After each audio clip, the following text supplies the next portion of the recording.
नमस्कार, आपका स्वागत है हमारे चैनल में। मैं इस समय मौजूद हूं जम्मू कश्मीर के उधमपुर जिला में।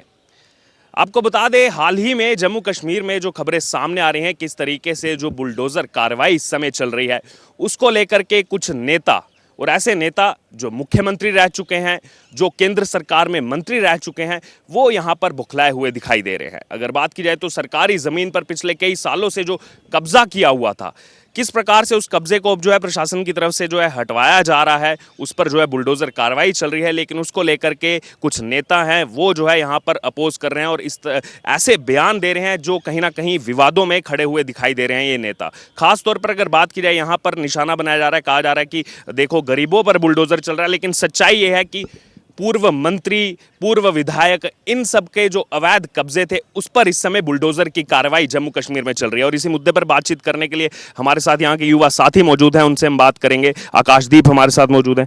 आकाशदीप, एक युवा के नाते कैसे देखते हैं आप कुछ नेता जो पिछले कई सालों से जो है यहाँ पर जम्मू कश्मीर को अपनी जागीर समझते हैं कि हमारे अलावा जम्मू कश्मीर में कोई नहीं है, और अब जब प्रशासन ने ये कार्रवाई करना शुरू की अवैध कब्जों पर, उसको लेकर के रोजाना उनके कुछ ना कुछ स्टेटमेंट सामने आ रहे हैं?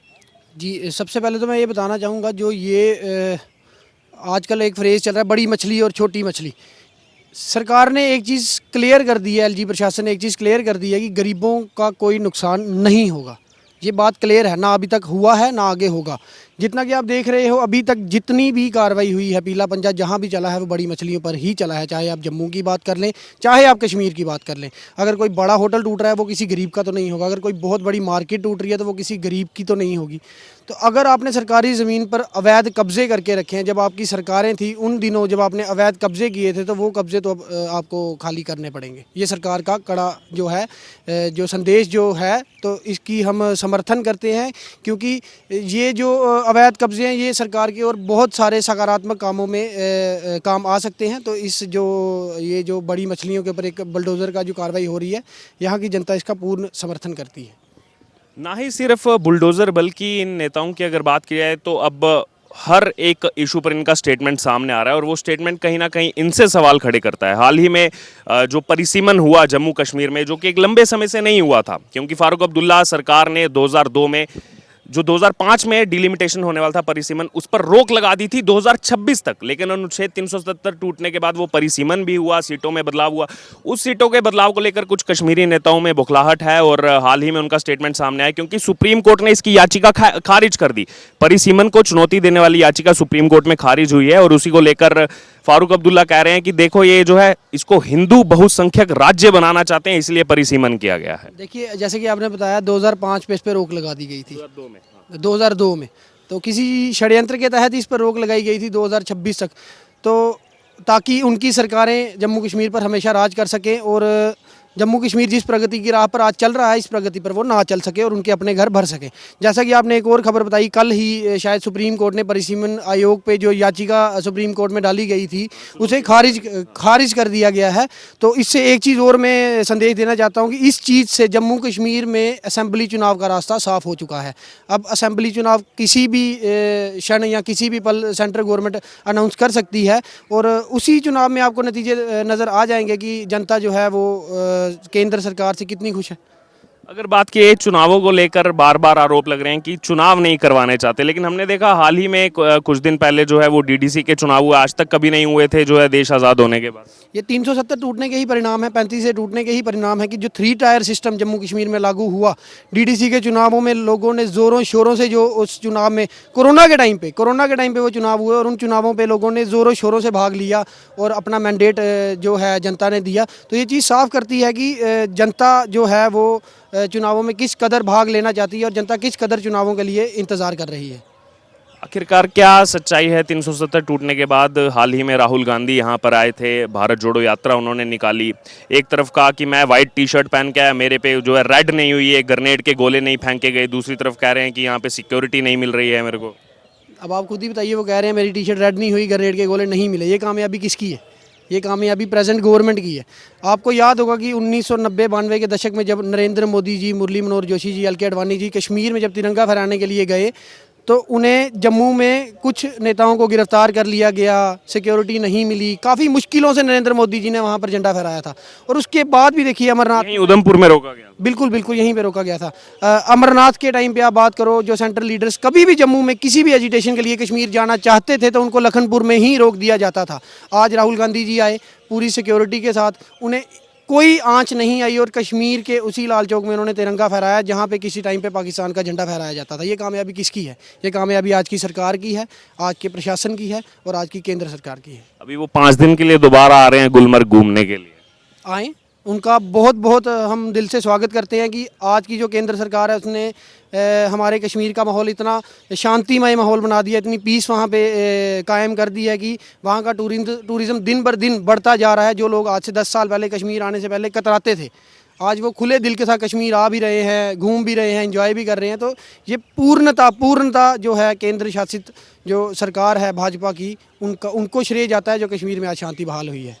साथ में अगर बात की जाए, ये नेताओं की तरफ से लगातार जो है स्टेटमेंट सामने आ रहे हैं। महबूबा मुफ्ती तो दिल्ली पहुंच गई थी, वहां के विजय चौक पर जाकर प्रदर्शन कर रही थी कि अफगानिस्तान बना दिया जम्मू कश्मीर को, फिलिस्तीन बना दिया जो है जम्मू कश्मीर को, और ये जो है इजराइल की तरह जो है हम पे एक्ट कर रहे हैं। बाकी तो मैं कह नहीं सकता, अगर उनकी सरकार रहती तो ज़रूर अफगानिस्तान जम्मू कश्मीर बन जाता।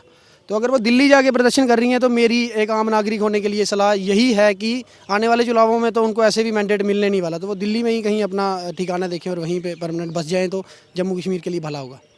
दूसरी तरफ अगर बात की जाए तो इस पे विस्तार पूर्वक मैं आपसे जानना चाहता हूँ, इनके जब स्टेटमेंट सामने आते हैं ऐसे, तो कहीं ना कहीं देश की जनता ये आवाज़ उठाती है कि क्यों ये बयान सामने आ रहे हैं, ऐसे नेताओं पर प्रतिबंध क्यों नहीं लगता, इनको जो है जेल में क्यों नहीं डालते। उसी को लेकर के अनुच्छेद 370 टूटने के बाद कई महीनों तक ये लोग जो है नज़रबंद रहे थे, तो तब कहते थे कि हम पर जो है ये देखो संशय लगा रहे हैं, हमको बोलने नहीं दिया जा रहा। और अब जब बाहर आते हैं, नज़रबंद से बाहर आते हैं, तो फिर ऐसी स्टेटमेंट्स देते हैं कि ये देखो ये हिंदू बहुसंख्यक राज्य जो है इसको बना देंगे, ये अल्पसंख्यक जो है हिंदू, वो कहते हैं हिंदू जो अल्पसंख्यक हैं वो यहाँ पर आकर के अब राज करने लगेंगे। तो सबसे पहले तो मैं इनसे एक सवाल को पूछना चाहता हूँ, क्या जम्मू में मुस्लिम भाई नहीं है?